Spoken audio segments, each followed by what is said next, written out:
존중이 있을 때 그 가운데 나타날 수 있는 것이죠. 예전에 구약시대에 하나님은 현현하셨잖아요.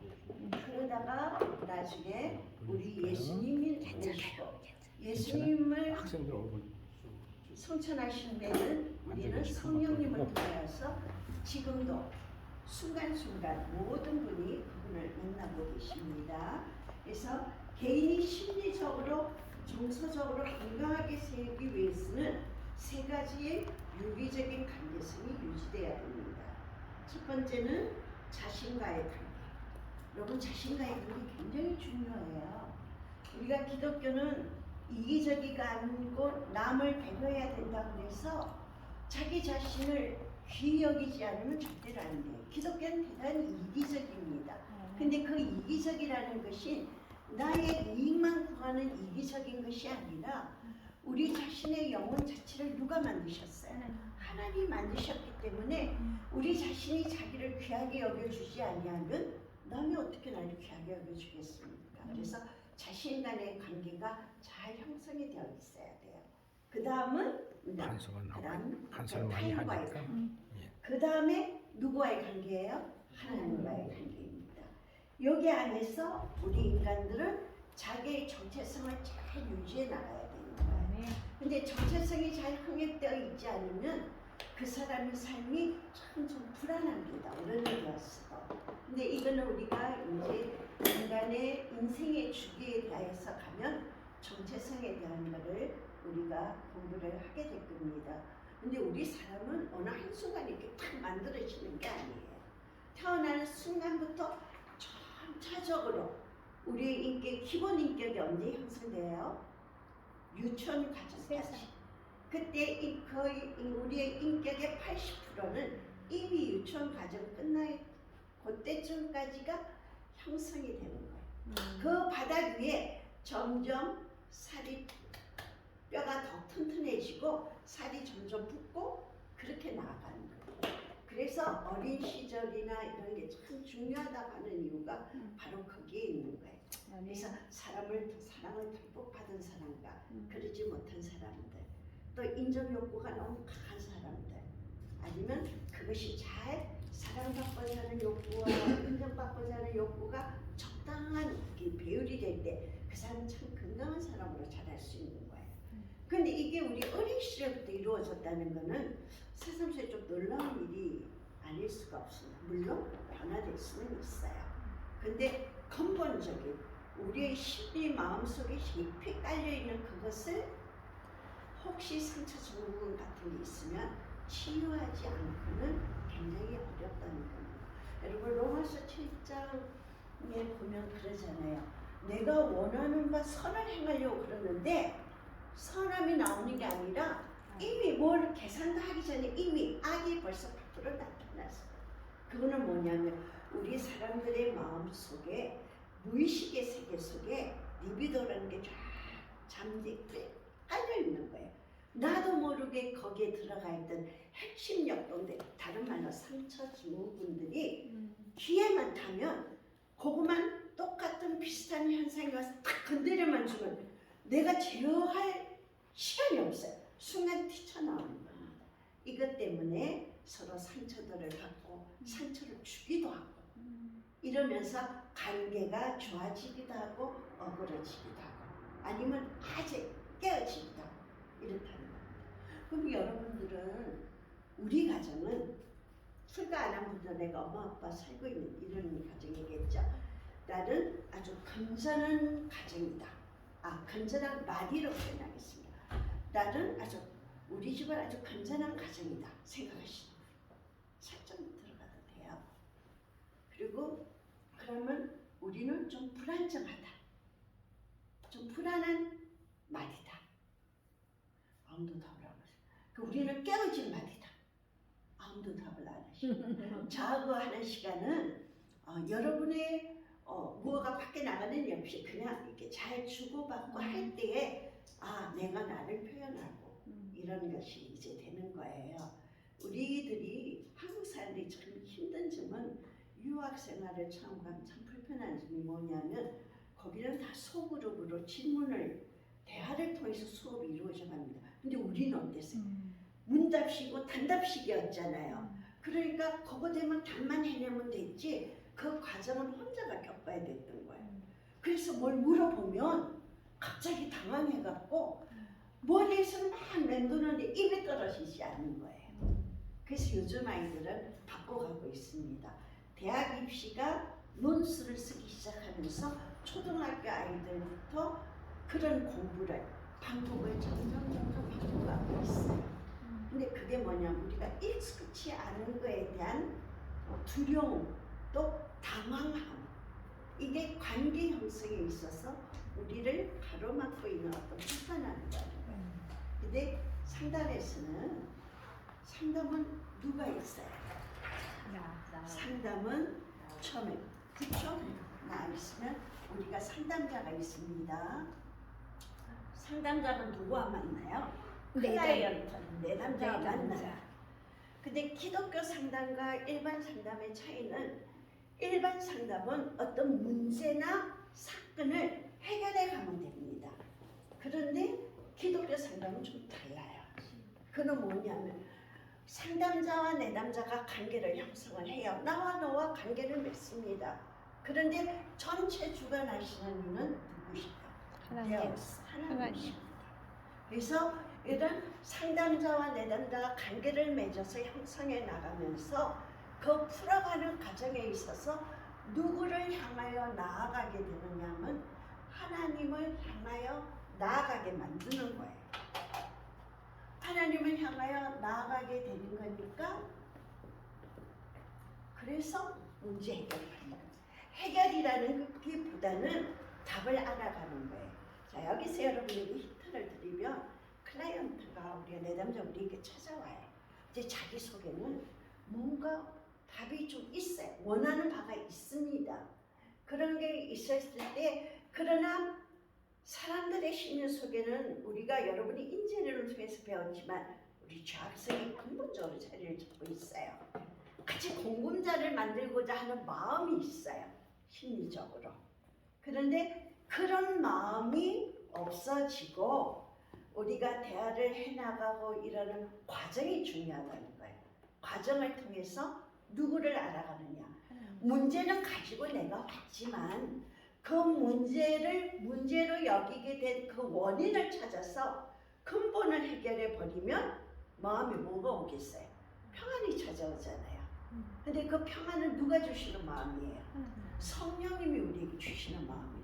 그래서 기독교 상담자는 내가 그 문제를 해결하는 것이 해결자가 돼야 된다 그런 생각을 절대로 버려야 돼요. 그래서 상담자는 기본적으로 내가 주관적이 되면 안 됩니다. 내가 객관적인 사람이 돼야 돼. 그러기 위해서 상담하기 전에는 이 상담이라는 게 참 힘들어요. 목사님도 많이 하시겠지만 보통 1시간 전문적인 상담자들은 50분, 1시간 이상 넘기지 않아요. 그건 굉장히 피곤한 거거든요. 내가 그 사람에게 함께 공감하는 걸 느낀다는 게 그러고는 쉬었다가 또 하는 겁니다. 근데 우리들은 어때? 매 시간 돼요. 집사님께서. 그럼 나중에 막 지치는 거예요. 근데 그거는 뭐냐? 마음속에서 내가 원하는 답을 상담자에서 끌어내고자 하는 게 나도 모르게 깊은 속에서 공범자를 만들자고 하는 거예요. 공범자는 우리가 죄인은 범죄자는 아니지만 하나님 앞에서 다 근본적으로 죄악성이 있는 거예요. 그랬을 때 객관적인 자세를 우리가 지녀야 된다는 거 중요하고요. 그리고 하나님께로 나아갈 수 있게. 그래서 마음의 평안이 찾아오면 그 문제가 문제로 보이지 않게 되는 거예요. 네. 여러분 예수님 믿으면 왜 예수님 믿어요? 천국 가려고 복 받으려고요. 복 받아라 그러면 아멘 할렐루야. 무슨 복이야? 내가 좋아지는 복이야? 근데 교회 나갔더니 사업이 망했어요. 너가 교회 나가서 사업 망했어. 이게 아니라 교회 나가면 뭐가 좋아지느냐 하면 마음의 평안을 쉼을 얻어갈 수 있는 그런 무거운 짐을 주님 앞에 내려놓을 수 있기 때문에 신앙생활이 좋다는 거예요. 내가 짊어지려고 그러면 힘들어요. 근데 그 짐을 우리는 뻔뻔스러워. 기독교는 뻔뻔스러워야 됩니다. 뻔뻔해져야 돼요. 그 짐을 누구에게 맡겨요? 하나님 저는 할 수 없어요. 제가 조금 하고 주님 조금 하세요 이건 아니에요. 아 저는 못하겠어요. 주님 해주세요. 근데 우리는 이제 예배 드리러 와서 그렇게 해요. 그리고 저 교회 예배 끝나고 나갈 때 그 짐 도로 주님 주세요. 불안해요. 내가 도로 가져갈게. 그리고 주님은 지금 또 가요. 세상. 그러지 말라는 거예요. 오면 주님 앞에 완전히 온전히 말. 근데 상담은 내담자로 하여금 그렇게 하라고 가르쳐 주는 거예요. 근데 이게 말로만 한다고 되는 건 아니에요. 그러기 위해서는 오랜 시간도 필요하고 이분의 마음을 읽어줄 수 있는 이런 게 중요한데 이게 또 다 뭐냐? 뭐가 형성이 되는 거예요? 관계 형성. 쉬운 삶에서 예를 들어보면 하나님께서 천사에게 숙제를 내줘서 과제를 내줬어요. 얘들아 너희가 지상에 내려가서 가장 귀한 선물을 나한테 하나씩 가지고 와라. 그리고 쫙 내보냈어요. 3명의 천사를. 근데 이제 좀 지나서 그 천사들이 오면서 뭘 가지고 오느냐면 한 천사는 예쁜 꽃을 가지고 왔어요. 그리고 한 천사는 pan긋pan긋 웃는 애기. 근데 한 천사는 어머니의 마음을 가지고 왔어요. 근데 애기는 어땠어요? 애기는 pan긋pan긋 웃어 참 커가잖아요. 시간이 지나니까 점점 달라졌어요. 꽃은 시들어버렸어요. 어머니의 마음은 그래서 우리가 우스갯소리로 뭐라 그러면 하나님께서 너무 바쁘시니까 일일이 다 챙겨줄 수 없었어. 이게 만나주는 거는 일일이 챙겨줄 수 없어. 대신 누구를 보냈냐? 엄마를 보냈다. 이런 말이 있을 정도로 인간들의 사랑 중에서 모성애가 참 귀하다고 우리는. 근데 그 모성애가 뭐예요? 희생입니다. 희생. 그 희생은 우리 예수님께서 우리들을 위하여 우리 죄 때문에 십자가에 달리셨던 그런 숭고한 사랑에 가장 인간들이 가장 사랑 중에 가장 가까운 게 어머니의 사랑이니까. 그래서 그런 얘기도 우리가 있다는 거예요. 자, 그런데 상담을 하려면 제가 항상 첫 시간에 하는 게 있어요. 여러분 백지에 보면은요, 제가 여러분에게 자 점을 9개를 드리겠어요. 점을 찍으세요. 여러분 펜으로 하세요. 저하고는 그림 공부 가끔 해야 돼요. 자, 요 점을요, 여러분이 끊어지지 않은 직선을 하나만 이용해 갖고 직선을 거기 하나만 이용해서 요 9개 선을 다 통과해 보실래요? 선을 하나만 가지세요. 여러 개 쓰시면 안 돼요. 근데 요 9개를 다 통과하셔야 돼요. 제가 첫 시간마다 하는 거예요. 선은 직선은? 선을 쭉 이게 연결돼 갖고 하나만 써요. 한 가지 선? 하나만 선 하나를 가지고 이 점을 다 통과하세요. 두 번은 가면 안 되고 두 번에 한 번만. 한 번만 가서. 네, 하나 가지고 그게 근데 길이는 상관없어요. 길이는 전혀 상관없어요.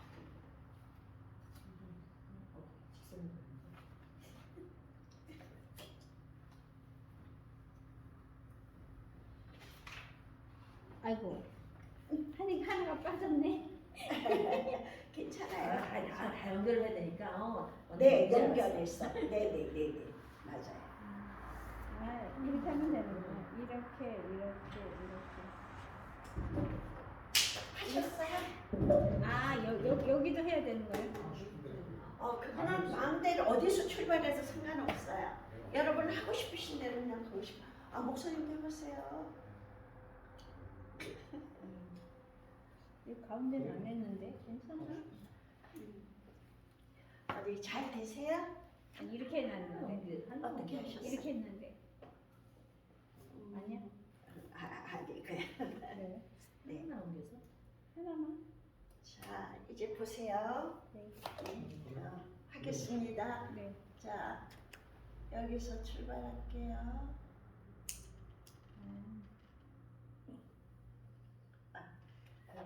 제가 선을 너무 크게 괜찮아요. 조금 삐뚤긴 하지만 자, 여러분 여기가 1번이에요. 그 다음에 2번, 3번, 그리고 4번. 자, 근데 제가 했는데 여러분 약간 의아하게 느끼신 거 있죠? 어떤 점이 생각을 해요? 바깥으로 나왔죠, 제가.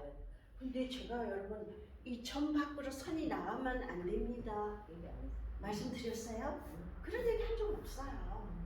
고정관념. 없어요. 그런데 우리는 이렇게 딱 하면 절대 점 밖으로 선이 나가면 안 돼. 우리는 그렇게 이게 뭐냐면 우리들의 고정. 선입관, 선. 기본 개념. 우리들의 개념이라고 그러는 겁니다. 사람들마다 어떤 개념이라는 게 있는데 이런 걸 됐을 때 먼저 뭘 들었을 때 생각되는 거를 우리는 보통 뭐라고 표현을 하나요? 선이니까. 선입관. 이게요 참 중요하면서도 여러 요소를 빨리 망치는 요소가 될 수 있어요. 제가 여러분에게 절대 밖으로 나가면 안 돼요 얘기한 적 없어요. 네. 근데 자기 자신만의 틀을 우리는 누구나 갖고 있다는 이야기. 그래서 거기서 벗어나면 안 돼. 근데 우리 기독교인이 되면 주님이 기뻐하시는 사람이 되려면 그 틀을 부숴줘야 됩니다. 그 틀이 뭐예요? 자신의 틀이라는 게 자기 뭐예요? 고집. 천국 가려면 뭘 버려라? 자기 소유를. 버려야죠. 근데 여기 벗어나면 안 돼. 너는 꼭 1등 해야 돼. 너 여기는 요날을 이렇게 해야 돼. 그렇다고 여러분 빠지지 말고 꼭 출석하세요. 그걸 이런 틀과 연결시키고는 안 되고요. 그거는 어떤 학교의 규칙이에요. 훈련의 규칙인 거고 자기 소유, 내가 주장하는 나만의 거. 꼭 이래야 돼 하고 상대방에도 원하면 이런 거를 상대방에게 원한다면 관계가 원활하게 맺어질 수 있을까요? 불편하고 힘들어요. 여러분 결혼을 하면 10년 연애를 너무 열렬하게 했어. 결혼해서 사니까 너무 잘 맞아. 그렇게 얘기하는 사람 별로 없어요. 10년 연애했는데도 결혼하니까 막 좀 달라요. 좀 힘든 점도 있고 이러는 것이 왜냐면 사람마다 다 다르기 때문에 장점도 있고 단점도 있습니다. 근데 무조건 다 품어안기에는 다른 환경에서 서로 자랐기 때문에 시간이 필요한 거예요. 그래서 결혼을 해서 보면 한 5년은 서로 막 원해요. 이렇게 왜 그렇게 해서 이렇게 해. 근데 10년이 되면 그냥 말 안 해. 저 사람은 저러는구나. 저럴 때 내가 이렇게 거의 맞춰져 가는 거예요. 그러니까 처음엔 나이가 맞추라 그러다가 점점 내가 서로 맞춰가게 돼서 점점 닮아져 가는 거예요. 그런 부분들이 뭐냐면 우리에게 선입관, 자기 선입관이 깨어지고 상대방을 이해하면서 관계가 맺어져 가는 거예요. 근데 이 관계 맺는다는 게 특히 현대사회에서는 얼마나 이게 중요한지 모르겠어요. 그래서 항상 제가 첫 시간에는 여러분에게 이 그림을 그려보라고 그렇게 말씀을 드리는 거예요. 자, 그래서 이제부터는 우리는 아까 그 위로의 말 한마디가 뭐냐면 제가 상담의 학과처럼 부르는 노래예요. 항상 그 노래를 합니다. 거기 보면 그 안에는 참 좋은 이야기들이 있잖아요. 그리고 미고사축, 미안해요, 사랑해요. 그 내용이 고마워요. 이런 그 내가 상대방을 축복해야 할 때는 상대방을 향해서 우리가 이렇게 축복하듯이 하면은 마음이 참 따뜻해지고 우리의 삶 속에서 그 네 가지를 잘 해나간다면 우리는 진짜 좀 평안하고 아름다운 삶을 살 수 있을 것 같아요. 그래서 이런 선입관은 우리가 나도 자신도 잘 몰라요. 근데 살아가면서 깨어줄 수 있다면 참 좋다. 다시 말하면 요거 선입관이라는 거를 이렇게 생각합시다. 고정관념. 저기 같은. 안 돼요. 고정관념. 근데 고정관념은 관계를 맺는 데 있어서 좀 깨트리는 게 좋아요. 깨어버리고 왜냐하면 상대방을 있는 그대로 봐요. 다시 말하는 이런 겁니다. 저 사람이 나하고 달라요. 그러니까 서로 다른 거지 틀린 건 아니에요. 근데 저와 뭐 여러분은 훌륭하시니까 아니겠지만 저는 저하고 많이 달라요. 그럼 저 사람 왜 저래? 좀 이런 생각이 드는 거예요. 그게 틀렸다 내 기준에서 틀린 거지 하나님 바라보시기는 알 수 없어요. 그러니까 저 사람이 나랑 다르다 그래서 틀린 거는 아니라는 거예요. 틀릴 수도 있고 안 틀린 거일 수도 있어요. 그냥 그때 상황이나 이제 다르겠죠. 그래서 우리들의 삶 속에서 우리가 가장 중요한 거는 우리의 고정관념을 깨워버려요. 그러면 우리의 어떤 선입관이 없어서 이래도 저래도 그런 사람이 돼야 되나요? 그게 아니에요. 자기 주체성이 있는 사람은 이것이 확실합니다. 고정관념이 센 사람은 네. 바로 어떤 고정관념은 다 다르죠. 근데 특이하게 자기 주장이 그거는 자기 기준이라고 이렇게 표현할 때 이해가 될까요? 내가 어떤 기준이 세운 게 있어요.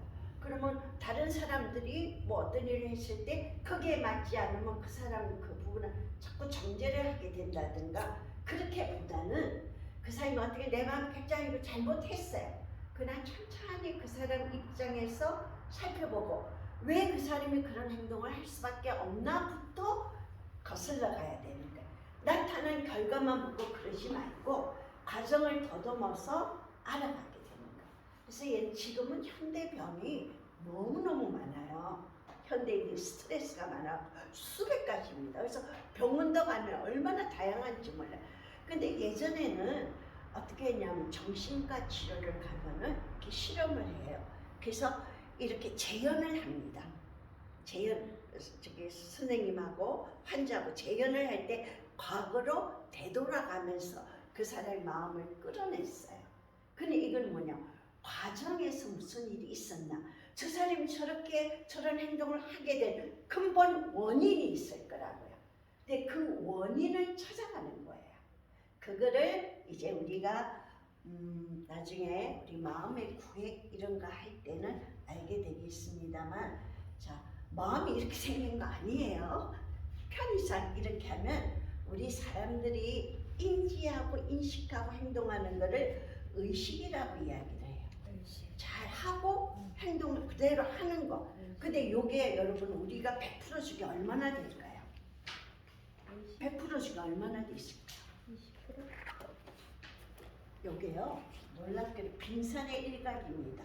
5에서 10%밖에 되지 않아요. 놀랍게도. 그리고 무의식의 세계가 90% 있어요. 놀랍죠? 그리고 우리가 살아오면서 갖게 되었던 어떤 상처나 어떤 기억들이나 이런 본능적인 모든 것들이 우리의 무의식의 바닥에 쫙 깔려 있는 거예요. 오물 쓰레기통 있잖아요. 네. 쓰레기통을 이렇게 있으면 위에 시간이 지나면 위에 이제 물이 이렇게 돼서 맑아 보이잖아요. 근데 그걸 이렇게 탁 쳤어요. 그러면 그 밑에 가라앉아 등이 막 평상시는 몰라요. 고요해요. 맞아. 그런데 요게 딱 뭐가 주어졌다? 아까 로마서 7장에서 제가 말씀드렸잖아요. 귀에만 주어지면 요게 출렁출렁 밸런스가 깨졌어요. 그럼 이게 출렁출렁 하면서 여기 이렇게 막 올라오는 거예요. 그때 보니까 어머 저 사람이 너무 온유한 줄 알았더니 포악하네. 인재론에서 여러분이 요 공부는 잘하실 거예요. 근데 요게 인간 요 밑에 이렇게 아까 상처 증후군이란 말을 그쵸. 제가 썼잖아요. 근데 여기서 우리가 얘기할 때는 핵심 역동이라고 이야기를 합니다. 키워드예요. 요런 게 여기 상처가 들어가 있어서 평상시는 아무렇지 않은데 누가 나에게 요 부분만 건드려. 그러면 난 못 참아. 생각할 여지가 없어. 순간 그냥 쫙 튀어나가고 막 호랑이로 변신하는 거예요. 자, 요런 것이 우리들에게 있기 때문에 우리들이 치유를 해가는 거는 보통 우리가 상담을 할 때는 이제 실제에 가면 하겠습니다만 우리가 어디까지 알아가냐 하면 할머니, 할아버지 2대까지 거슬러 올라가게 돼요. 할머니까지. 네. 보통 그거는 왜냐하면 환경 유전적이면 사람들은 유전적인 것도 무시 못해요. 그 다음에 또 우리가 자라면서 환경적인 거 이런 데서 자라면서 2대까지요? 현수이 된 엄마의 할머니까지 올라가. 그렇죠. 외가족도 있고 엄마쪽도 있고 보통 2대까지 이렇게 우리가 무릎 그러면 거기서 일단은 몇 프로나 본인이 그걸 갖고 있는 걸까요? 그건 알 수 없어요. 사람마다 다 달라요. 음. 다 다르는데 우리들이 이제 사람들의 인간성 뭐 이런 얘기를 하잖아요. 그래서 오늘은 첫 시간이라 그런 관계 맺는데 그런 다양한 거를 이제 일단 살펴보는데 사람들이 인간성 이렇게 얘기하면 어떤 게 있어요? 우리가 기질이 있다 그러잖아요. 기질. 네. 타고난 기질이 기질. 있어요. 기질이 있고 또 뭐가 있느냐면 그다음에 성품, 성격이 1 기질, 2 성격, 3 인격. 자 이렇게 있어요. 근데 기질은요 우리가 점액질, 점적질 막 이러면서 하는 그 기질은요 자기가 태어날 때 가져 너무 변하지 않아요. 안 변해요. 기질은 안 변합니다. 근데 요 성격은 자라나면서 좀 변화될 수 있어요. 자 그럼 인격이라는 건 뭐냐면 내가 형성된 내가 바깥과 외부와 만났을 때 다른 사람과 관계를 맺을 때 나타나는 게 그 사람의 인격이라고 이야기합니다. 근데 여기서부터는 기제 자체는 변하지 않지만 거기에 플러스 알파 하면서 성격은 후천적으로 변화될 수 있다. 그리고 인격은 거기서 요소가 첨가돼서 우리 인격이 형성이 되는 거예요. 그래서 여러분 우리가 가정환경 이런 이야기를 하잖아요. 그래서 요즘 시대는 엄마들이 되게 교육열이 높고 열심은 하는데 한동안은 그런 게 있었어요. 여자는 많은데 엄마 부재 시대가 있었어요. 그리고 요즘 어린이집 가면 아이들 태어나면서부터 아동수당 무슨 수당 이래서 다 나와요. 구별로 차이가 좀 있는데 다 나오면 그게 이제 어린이집을 보내면 그게 아동수당 말고 무슨 수당 나오는 게 어린이집 그걸 명칭을 잊어버렸어요. 그게 어린이집으로 가니까 엄마들이 직장을 안 가고 집에서 놀아. 그래도 애기는 보내고 보육수당. 수단 아니죠. 그러니까 보내고 엄마들은 카페에 가서 차 한잔 마시면서 이제 물론 정보도 나누고 여러 가지를 합니다. 근데 예전 애들을 같으면 엄마 품에 껴야 엄마가 키워야 된다. 굉장히 중요한 라이프 사이클 할 때 이제 그거는 왜 어린 시절이 그렇게 중요한가 우리가 이제 알아가게 될 것입니다. 그래서 그때 뭐라 그러냐면 먹고 사는 게 그렇잖아요. 보면 엄마가 유치원 때까지는 엄마가 보면 특히 어렸으면 더 좋다. 좋아요. 먹고 사는 거 먹여려면 웬만하면 그렇게들 해라. 근데 지금은 엄마답지 않은 엄마가 많기 때문에 지금은 엄마 역할을 가장 잘해줄 수 있는 사람이 더 좋은 거예요. 양육사. 근데 그러니까 아주 양육자가 양육사. 정말로 잘 해줄 수 있는 사람. 맞아요. 근데 제가 그 애들을 되게 좋아하거든요. 네네. 그래서 이제 어머니들도 많이 알아요. 제가 네. 그래서 요즘에 느끼는 건데 한 10년 전하고 지금 봤을 때 달라요. 그 여자의 노성애가 예를 들어서 30%를 갖고 있다면 네. 지금 한 10%가 안 되는 것 같아요. 제가 그게요 참 아니 자기 자신을 네, 맞아요. 요즘 아기가 이쁘긴 해요. 근데 힘들어. 내 생활도 있어요. 왜냐 아기가 한 명 내지 2명밖에 없잖아요. 거의 한 지금 명이잖아요. 한국이 저출산 1위야. 네. 근데 그래서 노성애가 이제 그 여성들을 갖고 있는 게 아닌가요? 있지만 요즘 그게요 시대에 따라서 사람들도 변합니다. 자 예를 들어서 이렇게 하면 이해가 될까요? 우리가 이제 여러분들이 며느리를 보고 아이들을 출가를 시켰어요.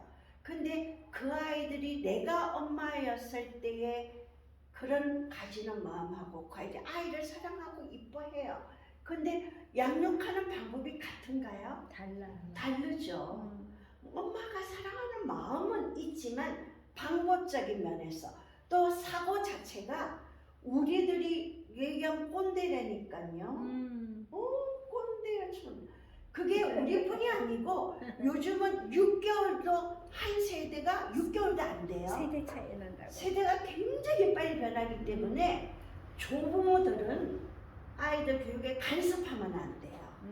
그러나 보조로 옆에서 설명해주고 이야기해주고 이러면 참고로 계속 이야기해야지. 교육은 부모가 존중해야만 혼란이 안 생겨요. 아이들도 이렇게 얘기합니다. 엄마 제발 엄마 아빠 똑같이 통일해서 얘기해 주세요. 엄마 따로 아빠 따로 하지 마세요. 지금 현 시대가 그렇기 때문에 아이들이 시대에 맞게끔 자라가고 있어요. 환경이나 모든 시스템 자체가 그래요. 그런데 우리 옛날에는 옛날에 우리는 그랬죠. 지금은 안 그래요. 그러니까 그런 얘기 쓰면 안 된다니까요.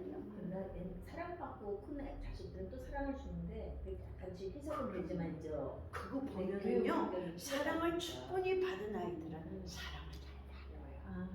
그리고 미국의 하버드대에서 리서치를 한 게 있는데요. 영재들, 요즘 영재 교육 따라 하잖아요. 그 영재 교육받는 아이들의 70% 이상이 조부모와 함께 생활하는 아이들. 꼭 한 집 안 살아도 이제 케어를 많이 받았다든가 그런 기회를 많이 가진 아이들이 75% 이상이 영재가 됐어요.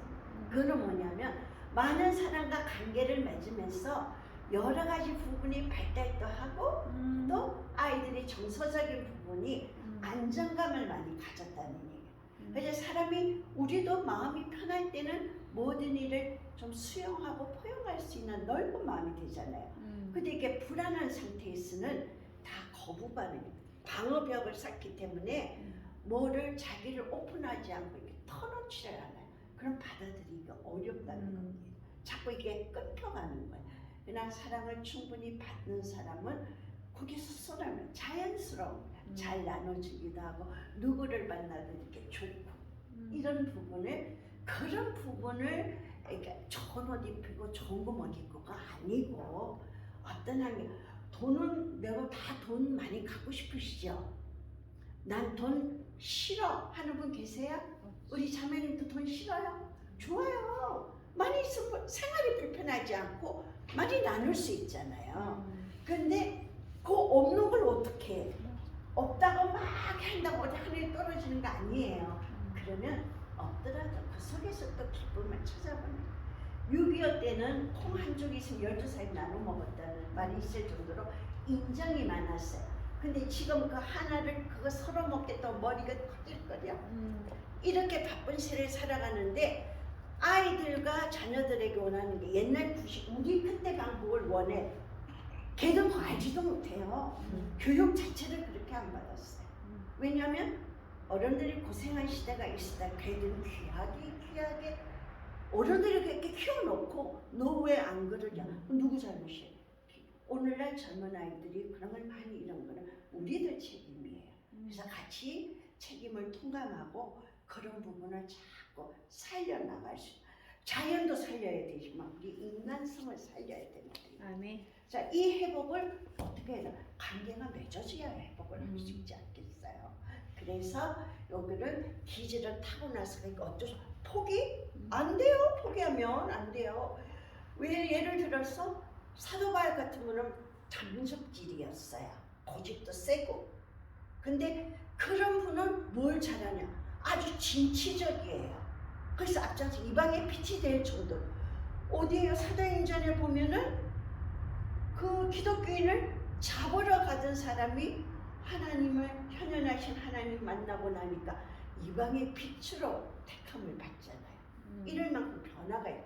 기준과 상관 기준. 그것 때문에 사도 바울이 곳곳에 가는 곳마다 복음을 전하는 완전히 선교사가 된 거예요. 이런 건데 성격은 좀 변화될 수 있어요. 그 예수님의 제자들도 우리의 소리를 했던 폭풍과 같은 그들이 어떻게 변화되잖아요. 이런 부분은 뭘 통해서 상담을 통해서 가능하다는 거예요. 근데 그런 상담의 기독자가 되려면 우선 자기 자신을 먼저 알아야 된다는 지 알겠어요? 자, 그래서 여기에 보여드릴게요. 아까 이걸 했는데 이렇게 하얀 백지가 있어요. 여러분 이 하얀 백지에 흰 도화지라 생각하세요. 여기 뭐가 보이세요? 점. 점. 우리 전도사님 점? 네, 저기 백지. 백지. 우리 자매님은? 우리 스님은? 집사님. 백지. 그래도 백지가 많이 보이시네요. 자, 이게 우리 사람의 전체면 우리가 우선 이렇게 딱 보면 눈에 먼저 들어오는 건 뭐가 들어오나요? 점. 이 점이 딱 찍혀 있으니까 그게 먼저 눈을 우리를 확 빼앗으니까 전체를 보는 눈이 우리가 가릴 수가 있어요. 근데 이승만 목사님 말씀하시기를 뭐라 그러냐면 사람은 누구나 다 장점이 있어요. 그래서 한국 문학 소설에도 현진건 씨가 아이가 하루에 닮은 데가 없으니까 막 찾다가 막 발가락이 닮았다 찾아내잖아요. 그래서 그 사람이 단점이 99가지가 있다 할지라도 한 가지 장점은 있다는 거예요. 그래서 그 사람의 그 장점을 찾으려고 했어야 되는데 우리는 사람을 만나면 그 사람 참 좋아 하면서도 꼭 뭘 찾아요? 사촌이 땅 사면 배 아팠다. 꼭 요거 찾으려고 100% 인정하기가 쉽지 않다는 거예요. 근데 이게 뭐냐면 우리는 그 사람이 있는 그림 전체를 봐야 되는데 뭘 대할 때도 사건이나 무슨 얘기를 들어도 그래서 그 문제가 어떻게 됐대? 그러지 말고 그 일이 일어났을 때 상대방의 마음이 어떠하고 어떤 환경이어서 전체를 봐야 되는 거예요. 근데 우리는 요거 하나만 붙들고 늘어지는 거예요. 그건 어쩌다가 있어지는 사람이 완전할 수 없어요. 완전한 건 누구세요? 하나님밖에 없으셔요. 그러니까 하나님께서 이게 전도서 7장 4절에 보면 사람이 살아가면 항상 형통할 때가 있고 형통이 있으면 그다음에 뭐 공고가 있고 이게 반복한다는 거예요. 계속. 왜 그렇게 했어요? 기독교인이 형통하면 좋잖아요. 그러니까 하나님을 알 수 없기 때문에 우리가 신이 아니기 때문에 형통하면 하나님께 감사하면서 찬양하고 공고할 때는 하나님의 말씀을 보면서 왜 이런 일이 생겼을까? 그거를 잘 찾아보고 말씀을 묵상하면서 고쳐나가고 이게 인생이라는 게 이렇다는 거예요. 그래서 우리가 어떤 일이 생기면 여자분들에게는 잠언서를 많이 읽으세요 말씀드려요. 남자분은 전도서를 읽으십시오. 인생의 교훈이 거기 있는 거거든요. 이건 뭐냐면 너희가 신이 아니다라는 걸 알게 하기 위해서 하나님께서 우리 인생은 죽을 때까지 형통과 권고가 일평생 우리들에게 이렇게 번갈아 있다라고 말씀을 해주고 있는 거예요. 상담 재밌죠? 네. 이런 거 알아가는 게 상담이에요. 네. 근데 뭐 테크닉이 같다 이게 이제 들어가면 좀 머리 골치가 아플 수도 있겠지만 내가 진정한 마음으로 성령의 도우심을 간구하면서 하나님께 나아간다면 그래서 상담자는 먼저 누구를 우리가 상담 공부를 하면요 내가 누구에게 상담을 한다 이런 마음으로 다 임해요. 근데 사실은 아니고 첫 번째는 자기가 치유하다. 자기 자신이 먼저 치유했어요. 그러고 나면 상대방을 볼 수 있는 눈이 열리는 거예요. 그리고 그 기쁨을 나눠주고 싶은 거예요. 그래서 가서 참고로 제가 말씀드린 이제 상담 공부를 쭉 하고 그걸로 이제 학위도 받았어요. 나중에 그 논문을 한 1년에 거쳐서 TTS까지 해서 논문을 한 1년 준비를 해갖고 그게 까다롭게 받았어요. 그렇게 이제 했는데 그때 그거를 이제 우리가 해나가면서 느낀 거는 사람들의 말하는 이런 하나하나가 얼마나 중요한 건가. 지식적으로만 뭐가 해나가는 것이 아니다. 그래서 하나님께서는 우리가 지식은 많아야 돼요.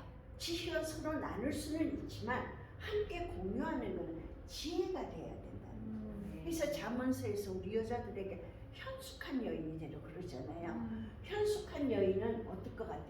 단어 자체로 그냥 생각을 해보면 그냥 완전한 이시조선의 그런 양반집 말하는 같은 생각 아니에요.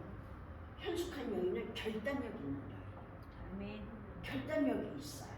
그래서 아주 지혜로운 여인이에요. 자, 사도 바울이나 예수님의 생애 활동을 하실 때 늘 돕는 여인들이 옆에 다 있었어요.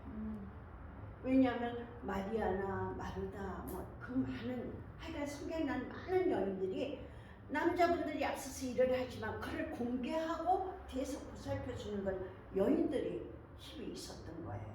그 사도 바울도 보면 우리가 관계 훈련할 때 하겠습니다만 빌레몬서가 한 장이에요. 딱 한 장밖에 없어요.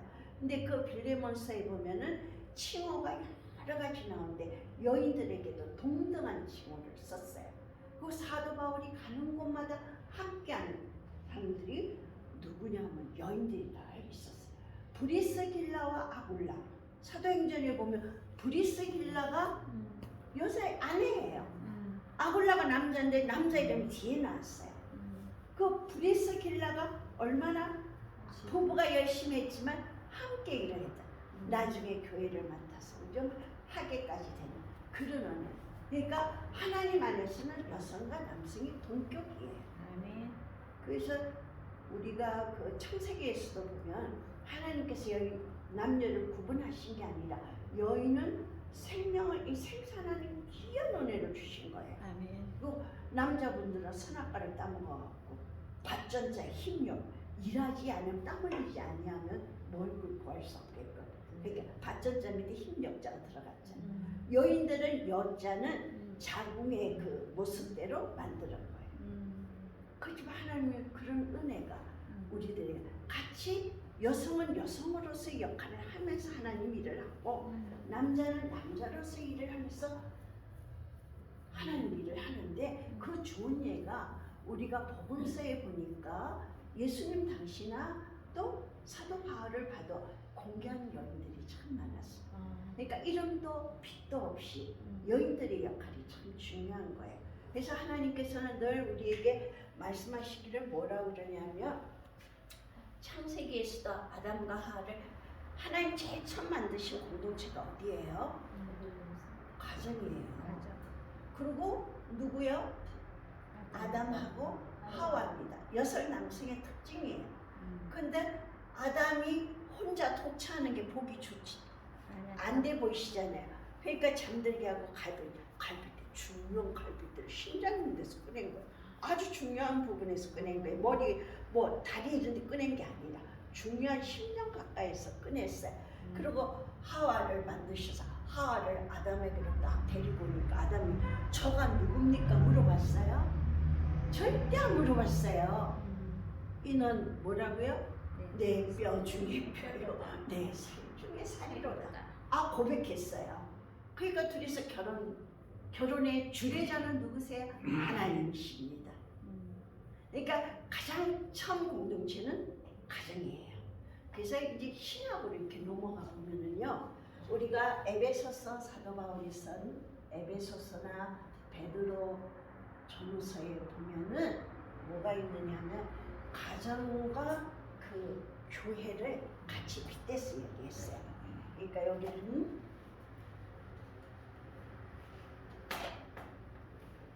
남편하고 아내가 있어요.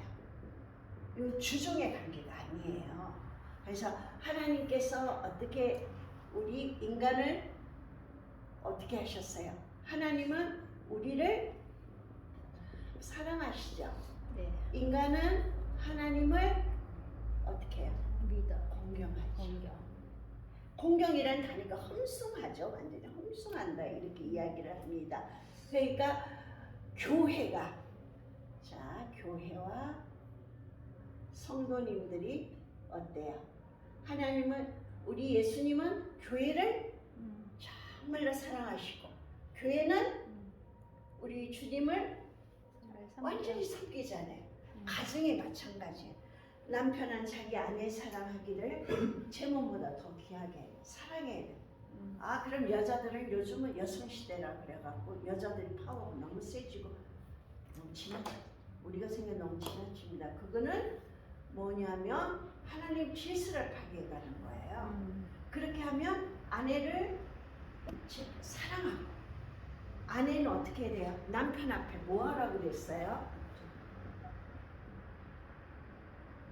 복종하라고 그랬어요.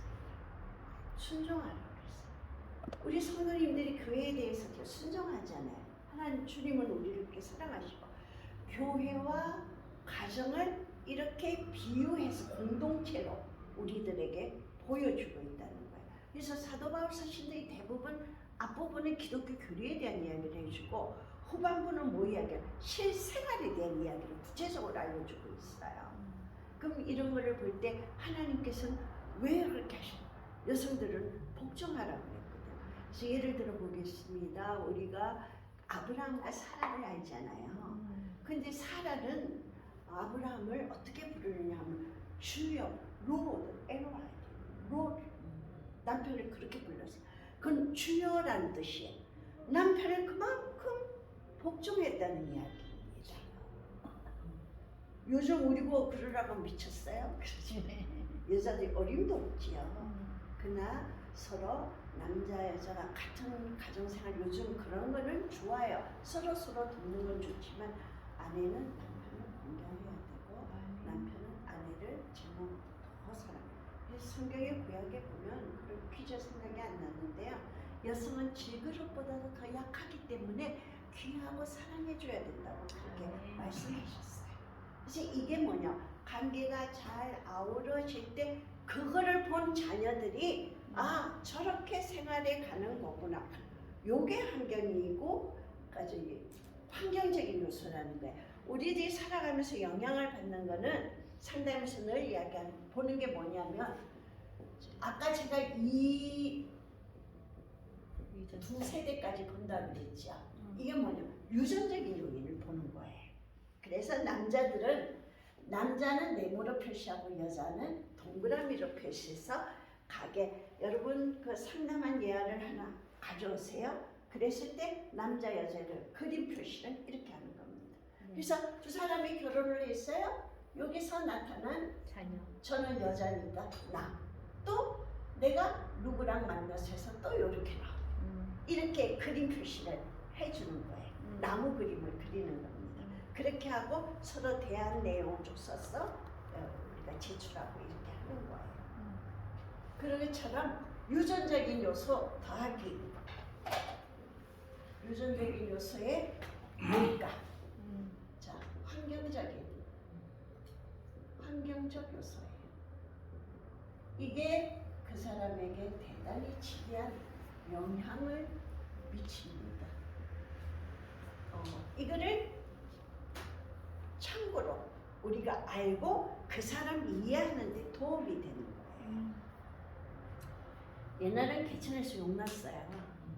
개천에서 욕나서 이명박 대통령도 엄마가 생선 장사를 학교 앞에서 시작해서 이렇게 다라에 가게도 없이 다라에 생선 장사를 하셨잖아요. 그런데 그 두 가지 경우가 있을 수 있어요. 그런 엄마가 창피해서 가까이 가지 않는 사람이 있어요. 근데 가서 엄마 일을 걷어서 정리해서 집에 가지고 얘나 창피고 오지마. 아유 엄마 고생하시. 그러니까 같은 환경이 주어져도 그가 어떻게 그를 또 그 김원도 목사님, 김국도 목사님 하셨던 그 어머니 이여준 목사님 피난 가셨을 때 자식은 줄줄이 먹을 거 없잖아요. 그러면 시장이 다 파고 나면 배추잎 이런 것들이 쓰레기 버리죠. 그걸 다 이렇게 골라와서 해서 시래기국 같은 거 끓이면 괜찮잖아요. 그때는 먹을 게 있지. 지금은 너무 많아서 병나지만 그때는 그렇게 피난 갔으니 먹을 게 어딨어. 그런 중에도 천장에 이렇게 옛날에 깡통으로 이렇게 끈 매달아서 많이 이제 옛날 우리가 6.25 나고 막 어려웠을 때는 거기다가 꼬박꼬박 거기는 11조를 꼬박꼬박 하셨다는 거예요. 그걸 보고 바로 자녀들이. 그리고 또 어떤 목사님이 예를 보면 그런 어려운 중에 목사님이 신방을 오신다 그러면 그날은 하얀 쌀밥이야. 쌀밥 구겨봐 쌀밥이야. 그럼 형제들이 눈금을 이렇게 멀리서 보고 목사님 밥을 다 앉아서 남기고 가시니까 오시는 분들은 장로님도 그러면 저거는 내 거, 저거는 내 거. 이랬대. 그런 어려운 시절을 다 지났지만 그분들이 그래서 왜 목사님이 됐느냐고 어떤 분이 물어봤더니 그게 그때 결심했대. 나는 커서 목사님이 얼마나 배고픈 시대였어요. 근데 그게 삶의 환경적인 요소로 그게 됐지만 자라가면서는 이제 그 귀함을 알게 되고 결국 사명자가 되는 거예요. 하나님은 그렇게도 그래서 여기 환경적 요소에서 여러분 꼭 좋아야 된다고만 생각할까봐 말씀드리는 거예요. 그 환경이 눈으로 보기에 가시적으로 좋은 환경이든 나쁜 환경이든 상관없어요. 어떤 거든 간에 그 사람이 성령이 우리에게 딱 그 사람에게 이제 접목이 돼서 그 사람이 그걸 받아들이고 자라갈 때 어떤 식으로 자라가느냐에 따라서 자라서 영향을 준다는 거예요. 그래서 유전적인 것도 중요하지만 유전적인 그게 플러스 왜냐 머리가 좀 좋은 IQ가 좋은 사람도 있고 좀 안 좋은 사람도 있잖아요. 그렇게 해서 영향을 미친다는 거예요. 그럼 시대적으로 잠깐 참고로 우리가 알아볼 거는요. 뭐냐면 예전에 서울대감 최고였어요. 화이트 칼라 시대. 그다음 또 한동안은 블루 칼라 시대가 있었어요. 운동선수가 좋아. 운동선수가 좀 손흥민 선수 같은 경우는 나를 걸어다니는 기업이잖아요. 엄청나잖아요. 한참 또 그런 때도 있었습니다. 그러다 보니까 그 다음에는 뭐냐 인간성이 좋아야 된다. 인성이 포함이 됐어요. 또 그렇게 하다가 그 다음 지금 우리가 사는 시대는 다이아몬드 시대예요. 다이아몬드는 굉장히 반짝반짝 어디서 봐도 빛이 나는 거기는 그 모든 걸 당난 위에 영적인 것도 갖춰져야 되는 이 시대. 그러니까 우리들이 성도님들도 마찬가지고 혹시 이제 우리 자매님 결혼 안 해서 우리는 이미 손주 손녀들이 다 있으니까 저는 손녀들 아이들을 목회하면서 진짜 정말 그런 상황에서 거의 하나님 키워주셨어요. 저는 아이들을. 이제 손주 손녀들은 제가 좀 같이 살면서 돌봐줬고 지금 딸아이는 또 좀 돌봐주고 왜냐하면 그 아이들이 역시 잘 도와줘서 제가 목회하는 목사님 뒤에서 끌어당기지를 않아서 같이 신학 공부를 한 10년을 그냥 같이 열심히 쫓아다니면서 지겹게 했습니다. 공부도 진짜 하나님이 억지로 시키셨어요. 그랬는데 그 아이들이 그때 저를 니네 어린 너희를 두고 어떻게 서울까지 공부하러 다니냐. 엄마 아니에요. 우리 자리에 있을 수 있으니까 꼬맹이들이 엄마 가서 저기 배워서 다른 사람 가르쳐 주셨어요. 그러니까 나 그때는 집사님이었고 지금은 그것도 목사님 되셨어요. 장로님이셨다가 그 집사님 제가 아이들 돌봐주시고 걱정 마시고 하셔서 가르쳐주세요. 그 애들 때문에 저희가 제가 뭘 못한다는 얘기를 할 수가 없어요. 그래서 애기 낳으면 내가 애들 그때 내가 나이가 많아지니까 내가 너희들 그 아이들에게 나 그런 거 못했어요. 우리 아이들이 처음 개척 나왔고 그 담벼락 밑에서 공존이 왕자님처럼 키우던 아이가 환경을 확 바꾼 데 가고 콧물을 흘리고 있었는지 걔가 밥을 먹었는지 왜 수십 명의 선교원 아이들 낮에는 가르치죠. 매일 금식하죠. 매일 철야하죠. 뭐 이러니까 우리 꼬맹이 아이들 근데 하나님께서 그 아이들 다 키워주시 지나고 그러니까 요즘 엄마들이 뭐 하면서 근데 왜 그러셨나 생각해요. 제가 일상적으로 삶을 살았으면 굉장히 아이들 세상적으로 그렇게 살 사람이니까 그냥 끌어다가 이렇게 잡혀가 그렇게 정신없이 너무너무 바빴어. 하루 3시간에서 5년간 잡은 일이 없어요. 시간이 없어요. 그게 이거는 뭐냐면 우리가 원해서 아니라 하나님에게 손에 붙들리면 어쩔 수 없어요. 선지생도라는 건 여러분 어쩌다 온 것 같으나 하나님께서 인도하셔서 이쪽으로 오신 거예요. 그래서 저는 그런 분들에게 이야기해요. 하나님의 사랑을 많이 받는 순종하는 것이 참 순종 안 하면요 일단 붙들리면 도망가면 다시 붙들려서 오면 다시 시작해야 되니까 이왕 잡혔을 때 끊임없이 하니까 빨리빨리 나가는 거예요. 그래서 되돌아서지 마세요라고 제가 이제 전도사님 처음 되시고 목사 안수받고 사모가 되신 분들에게는 그렇게 이야기를 해줍니다. 제 경험적으로는 그런 것 같습니다. 수십 년 되니까. 자, 이거는 상담이라는 게 굉장히 중요해요. 내가 상담을 해서 어떻게 한다가 아니라 함께 하나님 앞에서 서로 치유받으면서 서로 천국을 향하여 나아가는 것이 상담이라는 거예요. 자, 그러기 위해서는 뭐가 잘 맺어져야 된다? 관계가 잘 맺어져야 되는데 그 관계는 우선은 나와의 관계. 자기 자신을 사랑해야 돼요. 그리고 타인과의 관계. 그리고 가장 중요한 건 하나님과의 관계. 그래서 기독교 상담이라는 것은 뭐냐면 사람들을 이 서로 관계를 맺음으로써 그들을 하나님께로 인도해 가는 과정에 나는 헬퍼, 돕는 자일 거예요. 돕는 자라서 함께 천국을 향하여 나아가는 거다. 이렇게 생각을 하면 됩니다. 그래서 성경에서 하나님을 우리가 마음과 뜻과 정성을 다해 가장 사랑하라고 그랬잖아요. 그리고 네 이웃을 네 몸처럼 사랑하라. 이게 하나님이 우리에게 주신 두 가지 지켜야 되고 안 지켜야 되는 게 아니라 꼭 지켜야 돼요.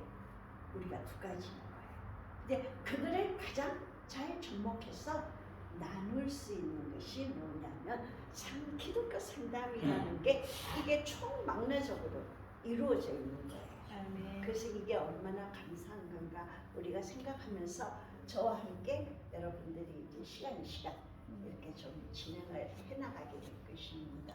그래서 진행을 해나가면서 그때그때 맞는 거를 순서가 좀 바뀌기도 하고 상관은 없어요. 여러분하고 함께 해나갈 것이니까. 그래서 우리가 거듭 말씀을 드리고 우리가 이성모 목사님 우리나라의 감리교회에서 이성모 또 이용도 목사님 같은 분은 집회를 하면은 지금은 시간 정하고 코로나 때문에 힘들었습니다만 일주일에 얼마 하고 또 성도님들이 직장 가서 못 오니까 뭐 언제만 하고 이렇게 편리지로 돼 있잖아요.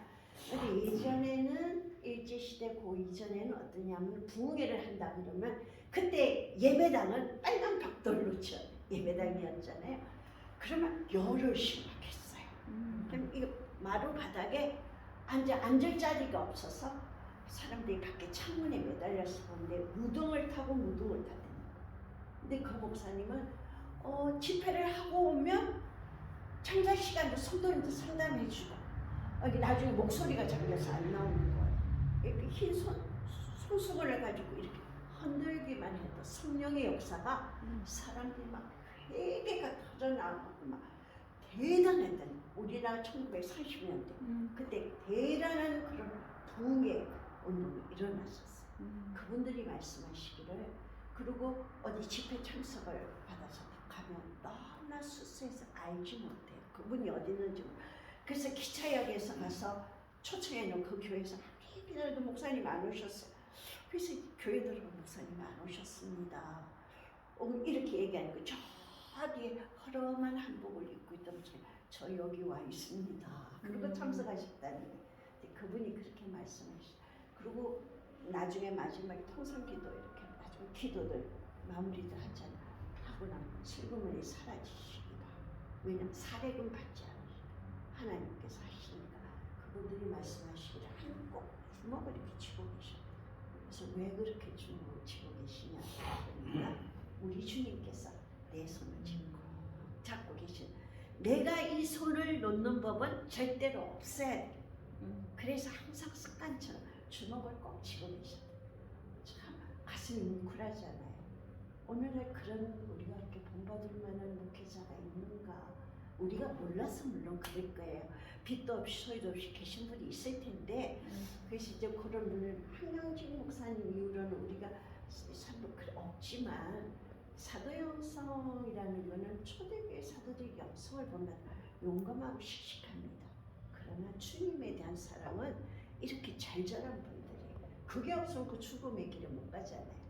그래서 여기도 여러분들이 그런 곳에 겁내지 않고 오셨다는 용감하신 분들이에요. 그래서 여러 가지가 나를 붙들어서 나를 끌어내릴 수도 있고 여러 가지 유혹도 있겠지만 시작한 거는 여러분 어쨌든 최선을 다해서 함께 사랑 상담실을 열심히 나가면 네. 좋겠습니다. 아멘. 하고 이런 시간에 기도문을 내가 마실게요.